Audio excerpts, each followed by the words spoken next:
right, good? Yep, you're good. All right, good afternoon, folks. Pleasure to be here. So, the conference's theme, of course, is unity, and I've heard that word being thrown around all morning long, but I don't really know what it means. So, I'm sure if I'm in the dark about it, I'm going to give you guys a clue.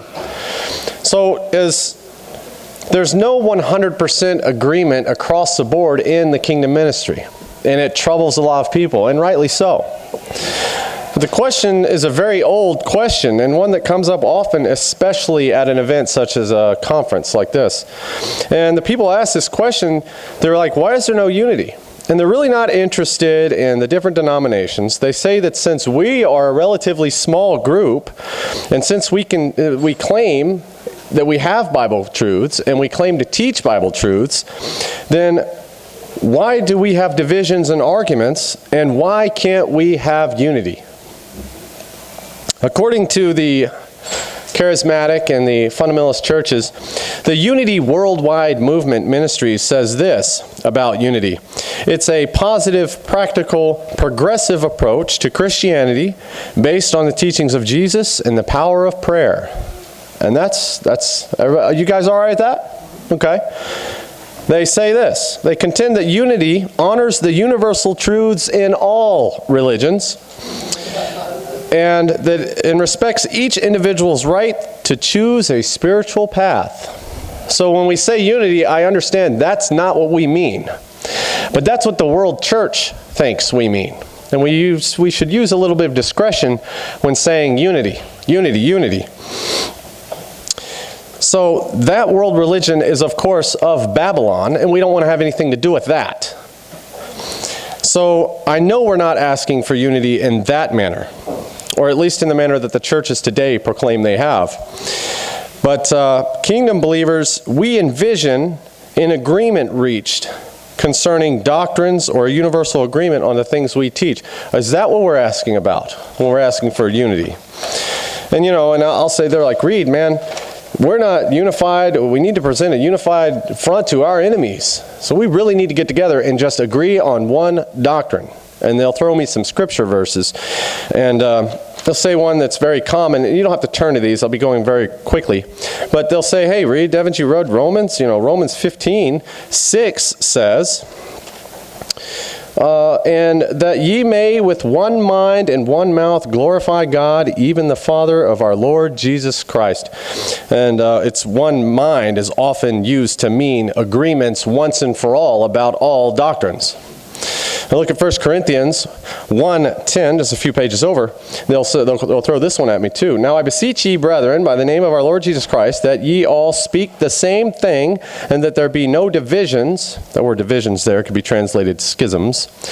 No divisions among you, but that ye be perfectly joined together in the same mind and with the same judgment. And if that's not enough, they'll give me 1 Peter 3:8.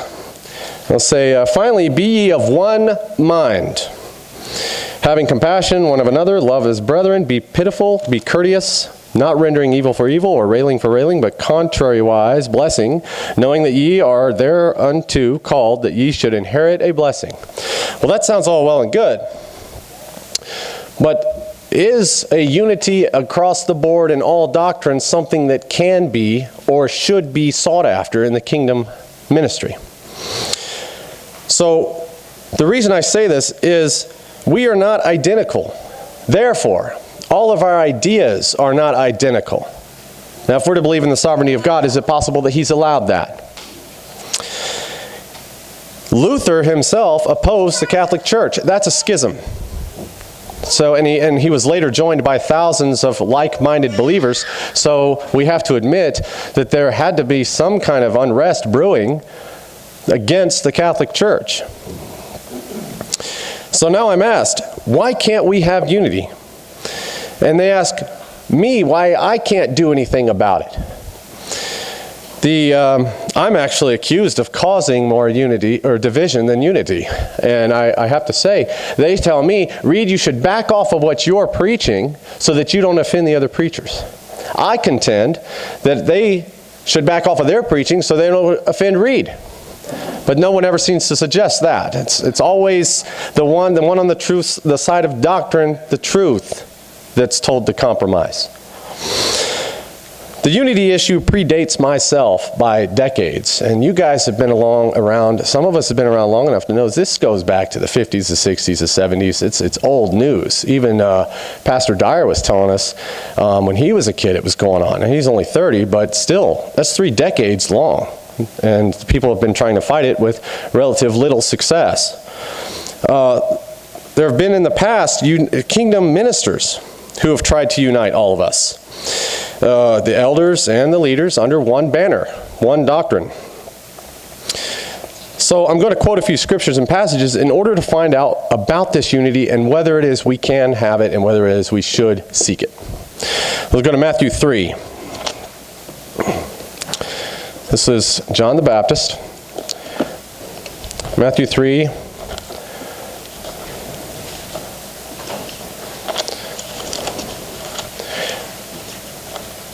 Look at verse 13.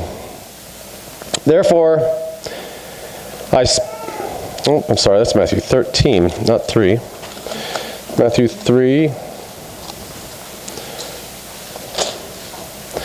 Then cometh Jesus from Galilee to Jordan unto John to be baptized of him. But John forbade him, saying, I have need to be baptized of thee, and comest thou to me? And Jesus answering said unto him, Suffer it to be so now, for thus it becometh us to fulfill all righteousness. Then he suffered him. So notice what John the Baptist said here. Now he was the prophesied forerunner of Jesus Christ. The voice of one crying in the desert, prepare ye the way. Notice he said, Lord, I wouldn't do it that way. He argued with Jesus. And he said that Jesus had his plan turned around backwards. That John wasn't supposed to be baptized in him, it's the other way around. Now, why did John protest this? Well, because he was a mortal man with mortal comprehension. And he couldn't possibly have been able to understand all of Christ's ministry or the mysteries. So his human mind spoke against Jesus' plan because it just didn't make sense to him. Look at Matthew 4. I'm just going to give a few examples. Verse 19. And he saith unto them, Follow me, and I will make you fishers of men. And they straightway left their nets and followed him. All right. Look at verse 23. And Jesus went about all Galilee, teaching in their synagogues and preaching the gospel of the kingdom and healing all manner of sickness and all manner of disease among his people. And his fame went throughout all Syria, and they brought unto him sick people that were taken with diverse diseases and torments, and those which were possessed with devils, and those made that were lunatic, and those that had the palsy, and he healed them. And there followed him great multitudes of people from Galilee, and from Decapolis, and from Jerusalem, and from Judea, and beyond Jordan. So this is Jesus' ministry, and it seems that there are multitudes of people that are following him with little to no opposition. So let's look at Matthew 8, verse 2.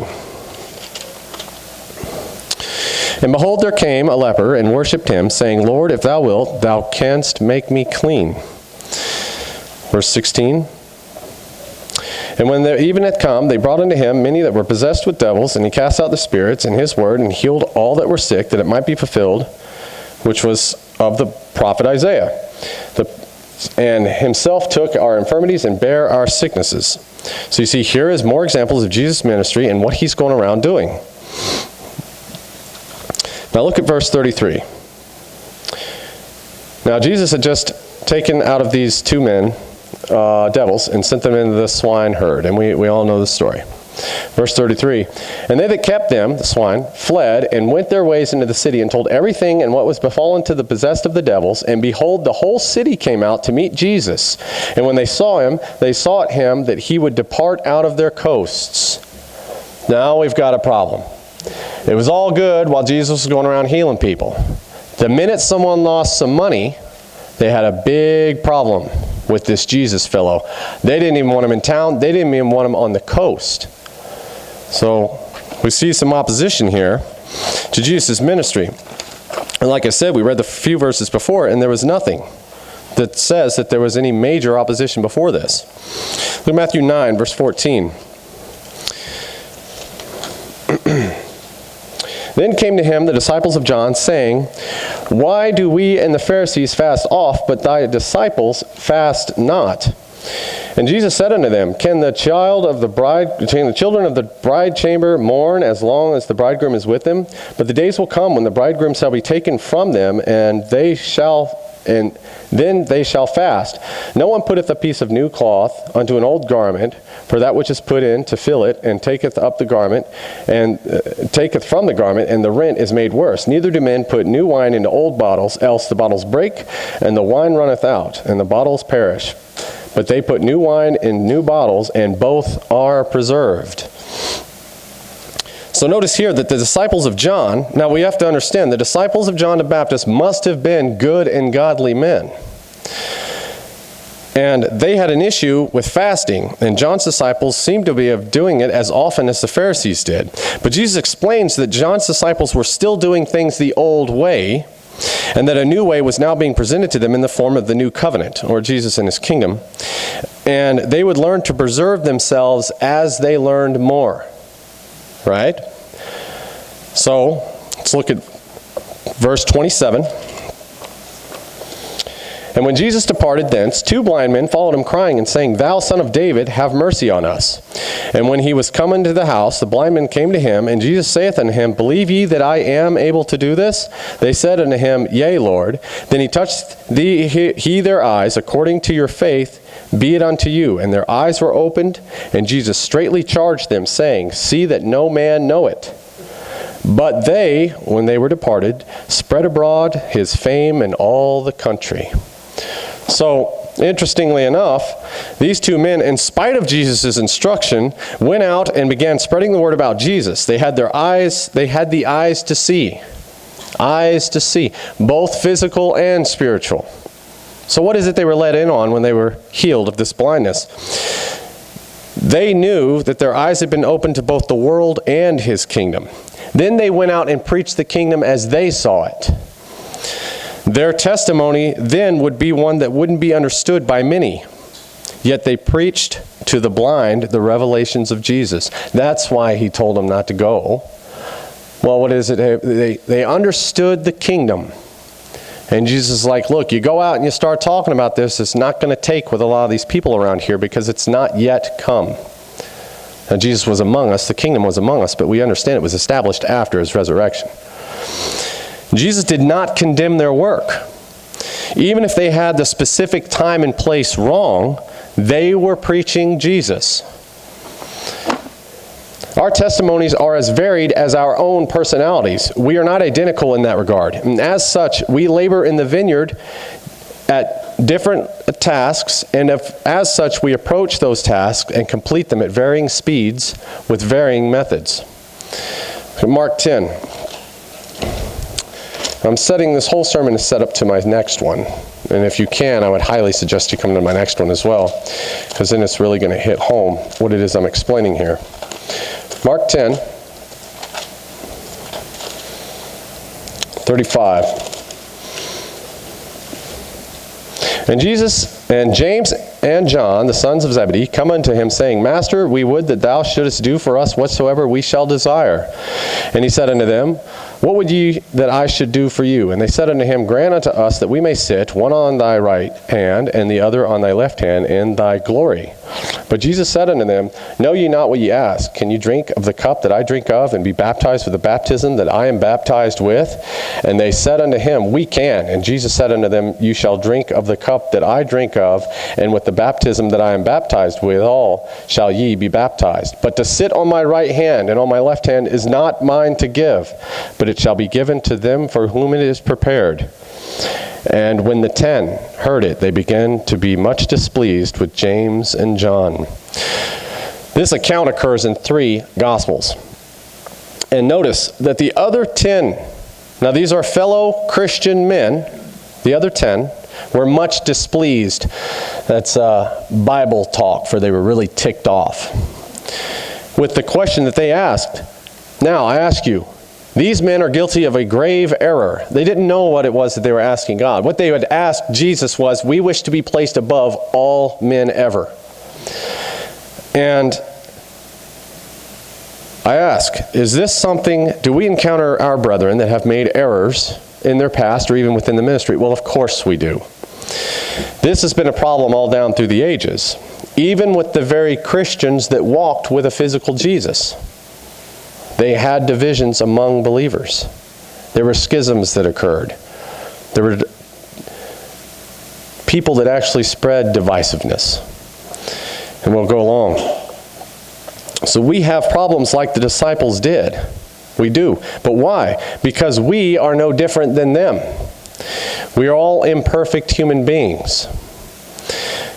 We cannot then expect other Christians to be perfect.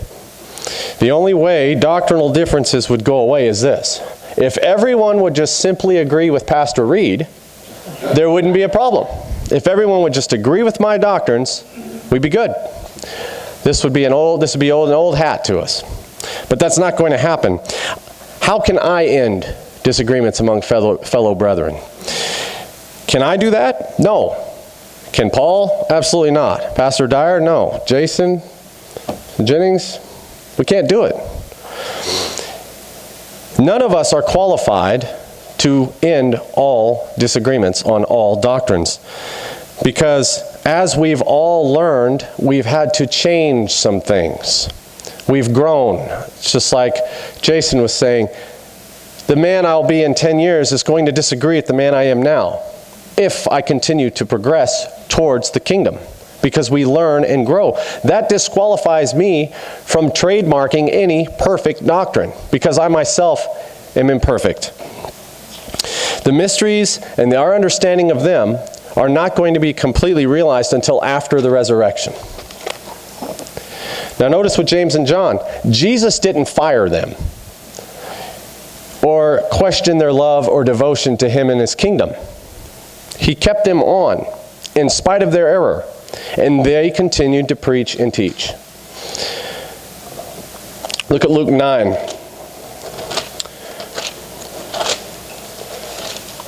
Verse 49.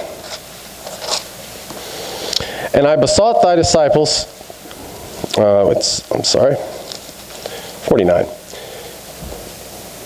And John answered and said, Master, we saw one casting out devils in thy name, and we forbade him, because he followed not with us. And Jesus said unto him, Forbid him not, for he that is not against us is for us. So they said, hey, Jesus, there's someone out there going around preaching your name, but he's not one of us. He can't be doing that. He doesn't believe exactly as we do. He doesn't understand the kingdom as we do. And because of that, he has disqualified himself from even preaching your gospel in your name. Now, consider what Jesus said. If he's not against us, he's for us. So what are these people doing? Well, they may not be in our little clique. They may not understand the kingdom as well as some of us do. They may have little to no understanding of Jesus' kingdom. Now, that's good soil if they ask the right questions and want to know more. But there are many laboring in the vineyard, and not all of them are going to do it our way. Yet they are workers doing the work who are in favor of Jesus the King, are they not? The difference made by the disciples was that of an opinion. Even Martin Luther changed much of his doctrine over the 20 years that he continued to learn and grow. And most of the reformers had a problem with one another at one time. So should we really be all that upset that over the course of 2,000 years, from the disciples all the way up to ourselves, that we haven't yet been able to agree on all doctrines? As long as we remain imperfect, there will always be a disagreement or two. He who is not against us is for us. In Acts 15, an argument broke out concerning circumcision, and a meeting was called to Jerusalem to settle the matter. Immediately following the closure of the matter, Paul and Barnabas had an argument over a preacher. Let's look at Acts 15 and find out what's going on.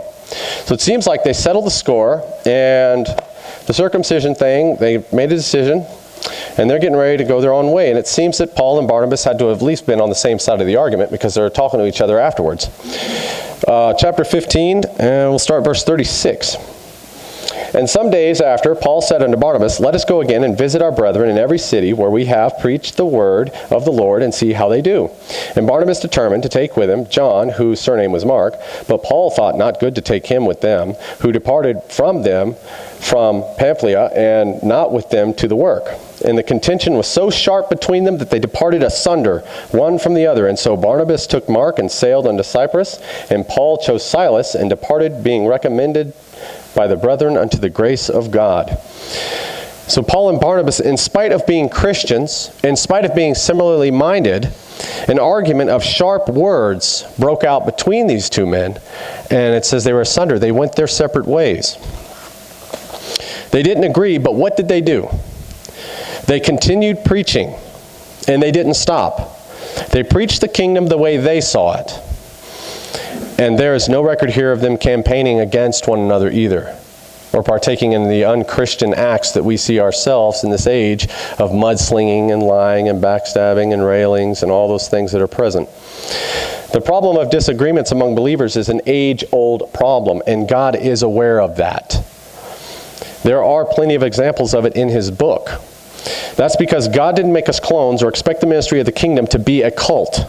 He purposed in us differences in thought, personality, and opinion. Yet we're still members of the body, His church, and as such, He uses our differences to work together to usher in His kingdom.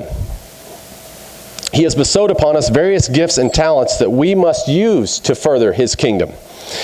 Take, for example, our current congregation here. We all have differences. We come from different walks of life, and we've been reached at different points in our lives with the kingdom message, and we've been reached in a different manner. And I'll say, there are a lot of new faces here, and some people I've met for the first time today. So it must be fairly obvious that I have not gone up to each one of you and personally invited you here. So you were reached by someone else. You're reached in a different way than perhaps your neighbor to your left or your right here today. That's because God has purposed that in each one of us, because we have personalities that click with certain people, and we talk to them differently. And some water, and some harvest, and some plant, right? That's what God has purposed. So, in spite of our uncertainties, we gather here for Christ and our willingness to serve Him. Because the common banner that we're all under is Christ's blood for His kingdom. Is it possible that our divisions are ordained by God for the purpose of our own learning? Now that's what Pastor Dyer was getting at this morning. When asked to promote a single unity concerning all doctrines, we must understand that it is utterly impossible. Instead, we promote a power that is well within each one of our grasps. We promote teamwork, a spirit of cooperation among ourselves as we continue to stand and fight the good fight. So like I said, it is not possible for Pastor Reid to get up here and end the diversity. I promote unity in this way, that we have the spirit of cooperation among each other and that we fellowship. Now there are some among us in these Christian ministries and kingdom ministries, I'm sad to say, that will be divisive, and they do, and they have caused schisms. Some people they don't like implicitly, and they blacklist them from the conference. Some people do or wear a certain thing, and that's a blacklist. And yet it seems that the unity in Christ's blood for His kingdom is all but gone because it's just a high school clique. And they've been out of high school long enough that should have worn itself out. But apparently it hasn't, because if you're not on their team, if you're not preaching it their way, then as far as they're concerned, you're cut of the same cloth as Babylon. And we cannot have that if we are trying to promote what it is that Matt Dyer, our host, is trying to do. And what he is, we are guests here, and he's asked us to cooperate with one another to spread the kingdom gospel. And I wonder if it isn't God ordained as well that some of the ministries that were big ministries back in the day, even before I was around, the ones that continued to spread diversity and cause schisms and cause fighting and infighting and arguing, those are fizzling out. Now, is it possible that the reason they're fizzling out is because they had no banner that they gathered under except gossip? And now look at them. You can't point them out here. They're gone. The other churches, it seems like the ones that continue to fight and squabble among us, they are asleep at the wheel.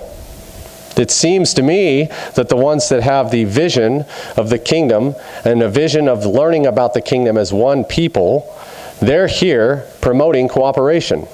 That's why our ministries are still alive. That's why we're here. That's why the young people, such as myself, have been ordained and stepped up to the plate and said, yes, the kingdom needs to be preached, and someone's got to drive the bus. Now, Matt Dyer's not perfect. Pastor Reid's not perfect. Paul's not perfect. Jason's not perfect. But we've stepped up to the plate as elders, as evangelists, as pastors and teachers and apostles, and we've said we have what it takes because we're not afraid to say what we mean, and we're not afraid to mean what we say. And when we get up here and we preach Jesus' blood for the kingdom, and we preach Jesus to Israel. That's a relatively short sermon. I'm sure you guys are relieved. But my notes looked a lot longer than that in Idaho. I guess the time zone changed them. Jet lagged.